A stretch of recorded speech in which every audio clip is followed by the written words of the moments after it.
తెల్లవారుజామున 6:30 గంటల ప్రాంతంలో ఈ ప్రమాదం జరిగినట్లు చెప్తున్నారు. ప్రస్తుతం మనం సంఘటన స్థలం వద్ద ఉన్నాము. బిగ్ టీవీ స్క్రీన్ మీద ఎక్స్క్లూజివ్ గా చూడొచ్చు. అంటే హైదరాబాద్ కి వెళ్తున్నటువంటి ఈ బస్సు టిప్పర్ అతివేగంగా వచ్చి ఢీ కొట్టడంతో ఒక్కసారిగా నుజ్జునుజ్జైంది. నేను ఒకసారి ఇక్కడ ఫ్రంట్ సైడ్ భాగాన్ని చూపించే ప్రయత్నం చేస్తున్నాను. ఎందుకంటే ఇదంతా కూడా బస్ కి సంబంధించినటువంటి ఫ్రంట్ సైడ్ భాగం. ఇక్కడ డ్రైవర్ సీట్ ఉంటుంది, మనకి సీటు కూడా కనిపించడం లేదు అని అంటే ఎంతవరకు ప్రమాదం జరిగింది అనేది కూడా చాలా క్లారిటీగా కనిపిస్తుంది.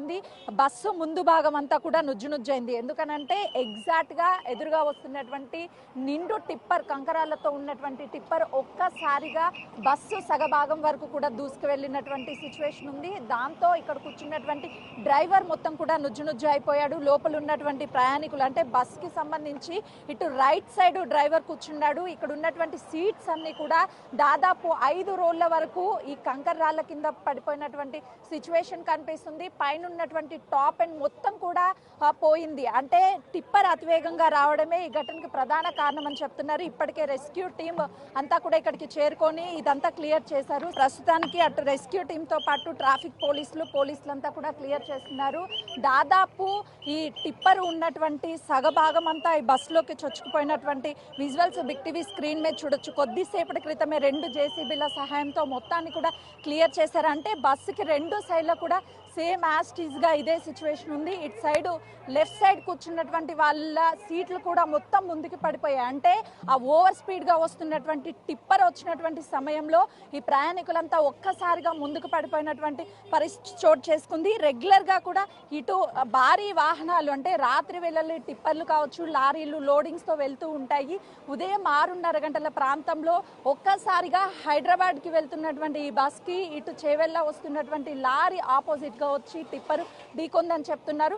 లోపల మొత్తం మనం ఒక్కసారి చూస్తే విజువల్స్ లో మనకి కంకర రాళ్లే కనిపిస్తున్నాయి. ఆ టైంలో ప్రయాణికులు ఒక్కసారిగా కేకలు వేసినప్పటికీ ఎవ్వరూ కూడా ఈ ప్రాంతంలో చుట్టుపక్కల ప్రాంతంలో లేకపోవడం వల్ల ఈ ఘటన జరిగిన తర్వాత ఇందులో ఉన్నటువంటి ప్రయాణికులు కొంతమేరకు పోలీసులకు కాల్ చేయడము, ఆ తర్వాత అంబులెన్స్ రావడము, వచ్చిన తర్వాత ప్రయాణికులందరినీ కూడా హాస్పిటల్కి తరలించారు. ఒకసారి మనం సీట్లన్నీ కూడా గమనించవచ్చు.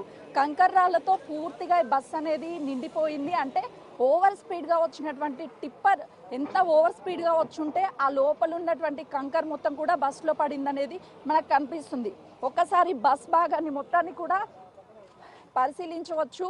ఈ సీట్లకు ఉన్నటువంటి ఏదైతే ఈ డోర్స్ కావచ్చు, అదేవిధంగా అద్దాలు మొత్తం కూడా బ్రేక్ అయ్యాయి. అంటే ప్రమాదం ఎంతవరకు జరిగింది అనేది చాలా స్పష్టంగా కనిపిస్తుంది. ఆ టైంలో ప్రయాణికులు ప్రాణభయంతో కేకలు వేశారు. ఎవ్వరూ కాపాడే వాళ్ళు లేక ఆర్తనాదాలు మొత్తం కూడా వినిపించాయి. అంటే దాదాపు ఇందులో 40 మందికి పైగానే ప్రయాణికులు ప్రయాణిస్తుంటే 19 మంది చనిపోయారు. అందులో 12 మంది వరకు మహిళలు ఉన్నట్లుగా కూడా మనకు కీలకంగా అందుతున్నటువంటి సమాచారం. ఘటన తెల్లవారుజామున జరిగింది కాబట్టి ఇక్కడ చాలా మంది ప్రయాణికులు ప్రయాణిస్తూ ఉంటారు, వాహనాలు కూడా వెళ్తూ.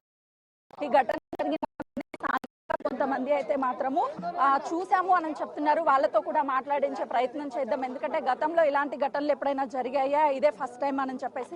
సంఘటన జరిగినప్పుడు మీరు ఎవరైనా ఉన్నారండి? సంఘటన జరిగినప్పుడు మేము కూడా రావడం లేదు. కానీ అన్నికంటే ముఖ్యంగా మీ మీడియా, మీ ఎలక్ట్రిక్ మీడియా వాళ్ళు కూడా మేము కోరుతున్నది ఏంటంటే, మీరు ఈ యాక్సిడెంట్ లైన్కి వచ్చి 10 నిమిషాలు రాకముందు, యాక్సిడెంట్ రాకముందు ఏ రోడ్ అయితే బాగలేదో ప్రభుత్వాన్ని దృష్టికి మీరు అన్నితం మీ ఛానల్స్లలో రిపోర్ట్ చేస్తుంటే, గతంలో ఆలూరు గేట్ ఇలాగే జరిగింది. అక్కడ సంవత్సరం క్రితం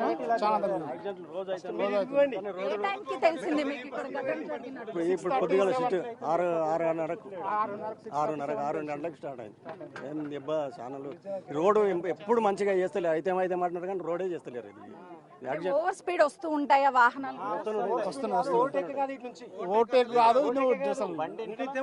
వేల వాహనాలు వెళ్తుంటే ఒక బండి ఓవర్టేక్ చేయాలంటే రిస్క్ తీసుకుంటే ఓవర్టేక్, అంతకు మించి ఓవర్టేక్ లేదు. ఆ రాడ్ల గురించి మీరు మీ టీవీలలో బాగా స్ప్రెడ్ చేయండి. గాయపడినటువంటి వాళ్ళ పరిస్థితి ఎలా ఉంది? వాళ్ళ పరిస్థితి హాస్పిటల్లో ఉన్నారు. ఇంకా నెక్స్ట్ ఏం వెళ్తుంది అనేది 18 మంది ఆల్రెడీ ఎక్స్పైర్డ్ అయినారు, ఇంకా కూడా సీరియస్ ఉన్నారు. అదే ప్రభుత్వం దృష్టికి ఏం తీసుకెళ్లాలంటే ఈ సంక్షేమ పథకాలు కాదు, ఈ పింఛన్లు కాదు ఇవ్వాల్సింది, రోడ్లు. చెప్పండి, అంటే ఈ హైవేల మీద ఎక్కువగా యాక్సిడెంట్ జరుగుతూ ఉన్నాయి. ఇంచుమించు రోజుకు ఒకటన్నా అవుతుంది. ఈ నుంచి అది అప్ప జంక్షన్ వరకు రోజుకు ఒకటన్నా ఖచ్చితంగా అవుతుంది యాక్సిడెంట్. ఏదో ఒకటి చిన్నదో పెద్దదో ఏదో ఒకటి కంపల్సరీ. మనగూడెం నుంచి అప్పదాకా ఎప్పటికి రోజు కంప్లీట్ రోడ్ కంప్లీట్ గా జల్దీ పెద్దగా చేసే ప్రయత్నం చేయాలి గవర్నమెంట్. ఏం చేస్తలేరు. సరే ఓకే.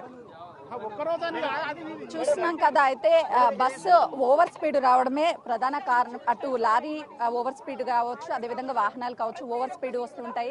రెగ్యులర్ గా ఎక్కడొకక్కడ ఇలాంటి ఘటనలు జరుగుతున్నాయి. కేవలం అటు ఓవర్ స్పీడ్ మాత్రమే కాదు, రోడ్డు కూడా మరమ్మతులు వెంటనే చేస్తే ఇలాంటి ఘటనలు ఓవర్టేక్ చేసేటువంటి సమయంలోనే ఘటన జరుగుతుందని అని చెప్తున్నారు. అంటే బస్సుకి సంబంధించి ఆ మెయిన్ అక్కడ హైవే మీద ఉన్నటువంటి ఆ టిప్పరు అదేవిధంగా బస్ ని ఢీ కొట్టడము, వెంటనే బస్సును కూడా పక్కకు తీసే ప్రయత్నం చేశారు. అంటే ఇక్కడ ఒకసారి మనం విజువల్స్ లో కూడా చాలా క్లియర్ గా చూడొచ్చు. బస్ కి సంబంధించినటువంటి కింద భాగం అంతా కూడా పూర్తిగా డ్యామేజ్ అయింది. దాంతో పాటు అద్దాలు వీటన్నిటిని ధ్వంసమైనటువంటి పరిస్థితి ఉంది. వెనుకున్నటువంటి వాళ్ళు ఎలా అయినా సరే బయటపడాలి ప్రాణభయంతోనని చెప్పేసి బయటికి పరుగులు తీయాలి అని చెప్పేసి వాళ్ళు బయటకు వచ్చే ప్రయత్నం చేశారు. ఈ అద్దాల నుంచే మనం బిగ్ టీవీ స్క్రీన్ మీద ఎక్స్క్లూజివ్ గా చూడొచ్చు.